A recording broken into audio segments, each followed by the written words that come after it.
O BOPE voltou a fazer história e dessa vez com uma estratégia que deixou até os criminosos sem entender o que aconteceu. Nos últimos dias, o chamado Muro do BOPE acabou virando assunto em todo o país. Uma operação de guerra milimetricamente planejada pegou o Comando Vermelho de surpresa e mostrou por que essa tropa é uma das mais respeitadas do mundo. Enquanto parte da imprensa tenta desmerecer o sucesso da ação, os números e os fatos mostram o contrário. O plano funcionou e o que parecia impossível, conter o avanço do tráfico e retomar o controle das comunidades, finalmente começou a acontecer. Mas afinal, o que é esse tal Muro do BOPE? Como que essa estratégia foi pensada? E por que ela está sendo chamada de uma das operações mais eficientes da história recente do Rio? Hoje eu vou te contar o que realmente aconteceu por trás dessa mega operação que mudou o jogo no Rio de Janeiro. Eu sou o Marcelo Milos e depois da vinheta eu te conto.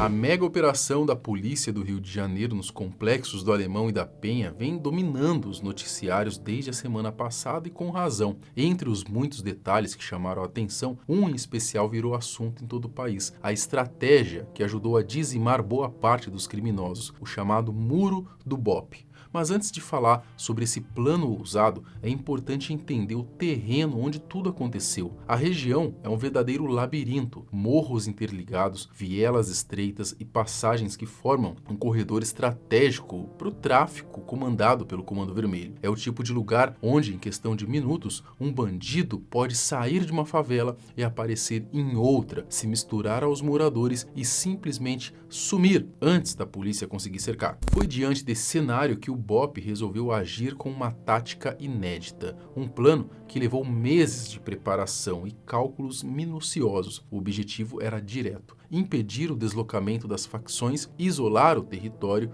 enfraquecer o domínio dos criminosos e, com isso, encurralá-los até o limite, o que para alguns acabou significando literalmente perder a cabeça. O Muro do BOPE. O secretário da Polícia Militar, Coronel Marcelo Menezes, disse que a tática aplicada na semana passada não foi improviso. Teve mais de 60 dias de planejamento, com apoio de relatórios de inteligência, imagens de drones e o mapeamento detalhado das rotas de fuga. O alvo principal, nas palavras dele, foi o entorno da Serra da Misericórdia, a faixa que separa Penha e Alemão, e que Menezes chegou a chamar de o quartel-general do Comando Vermelho. A ideia na prática era simples e brutal: empurrar os marginais para dentro da mata e fechar o cerco. A intenção era forçar uma saída só: ou se entregavam e eram presos, ou quem tentasse escapar acabava diante do risco maior, inclusive a execução para os que arriscassem a sorte. Para ficar claro como é que foi feito esse muro. Essa é a Serra da Misericórdia, a gente baixou no mapa, né? E aqui a operação começou desse lado. Então, qual a estratégia dos policiais do BOPE e dos policiais civis?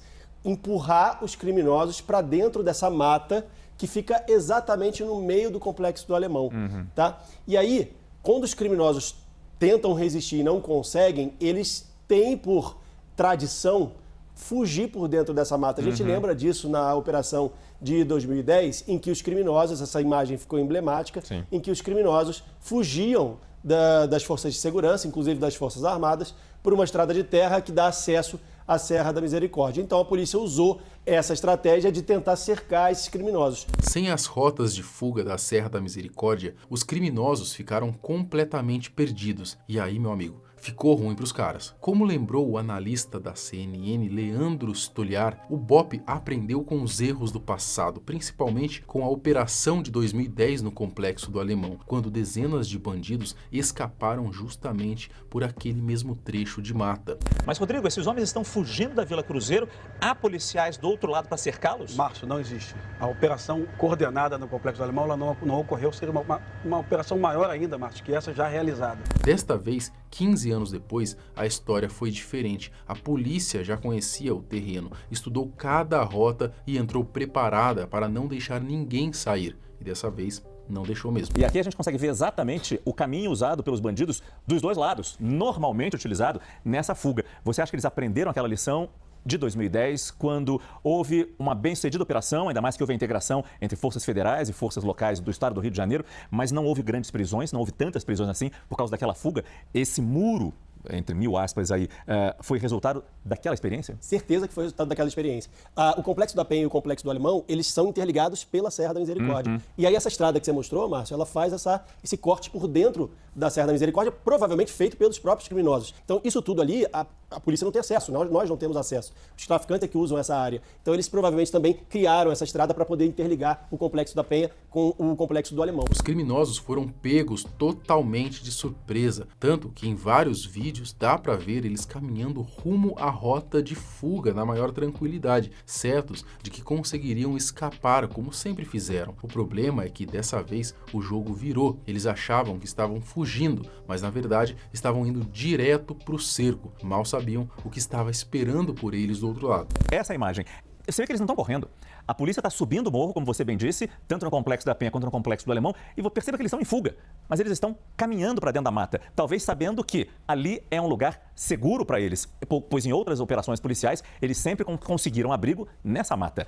Agora foi diferente. Eles tinham certeza que eles iam conseguir fugir por ali. Não só por conta de outras operações policiais, inclusive aquela de 2010, em que havia mais efetivo do que essa, inclusive com as Forças Armadas, eles conseguiram fugir por ali. Mas também por conta deles usarem essa área como passagem, né, transitória. Eles usam a pedreira, eles usam a piscina natural, eles passam por dentro da estrada. Então isso para eles ali é um ambiente natural, eles estão acostumados a passar por ali. O Muro do BOPE foi a prova de que essa tropa de elite está sempre um passo à frente, preparada, estratégica, digna de respeito.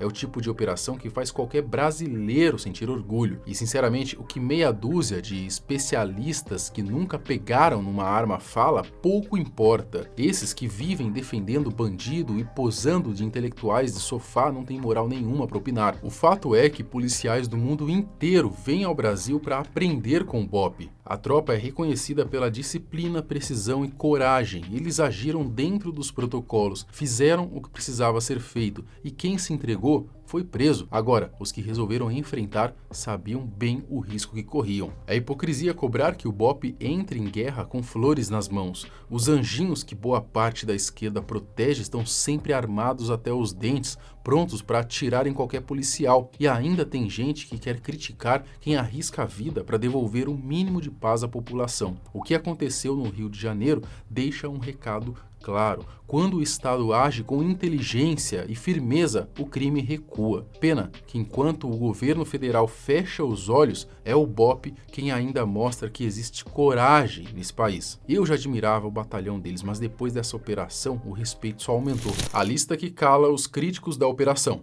A divulgação oficial da lista dos mortos na Operação Contenção foi um verdadeiro banho de realidade para quem ainda tentava descredibilizar a ação das polícias do Rio de Janeiro. Entre os mais de 110, 115, 120 mortos, enfim, todos, sem exceção, tinham vínculos diretos com o tráfico ou mandados de prisão em aberto. Nenhum inocente, nenhum trabalhador pego no fogo cruzado, como alguns militantes e portais tentaram sugerir. O que houve foi uma resposta dura e necessária contra o crime organizado que domina há décadas os complexos da Penha e do Alemão. Enquanto parte da imprensa e certos defensores dos direitos humanos corriam para tentar pintar os bandidos como vítimas, o levantamento da Polícia Civil provou o contrário. Os mortos eram criminosos armados até os dentes, muitos deles com histórico de homicídio, tráfico e associação ao Comando Vermelho, alguns inclusive procurado ali com passagem por estupro. Então assim, só bandido da mais alta periculosidade. Os únicos inocentes que perderam a vida nessa guerra foram os 4 policiais que tombaram cumprindo o dever, heróis que merecem respeito e não silêncio. E mais de 80% dos moradores das comunidades apoiaram a operação, segundo levantamentos internos e relatórios locais. Isso mostra que a população quer paz e está cansada de viver refém do tráfico. Ou seja, a narrativa de massacre caiu por terra, de chacina caiu por terra. O que se viu foi uma ação bem planejada, certeira e que devolveu parte do controle do território ao Estado, uma vitória clara das forças de segurança e uma derrota para quem lucra politicamente com o caos.